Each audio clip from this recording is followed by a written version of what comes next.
أعوذ بالله من الشيطان الرجيم.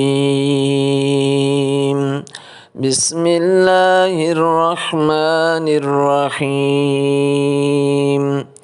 والتين والزيتون وطور سينين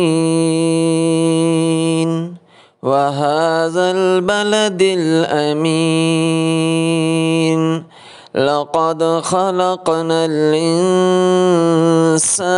في أحسن تقويم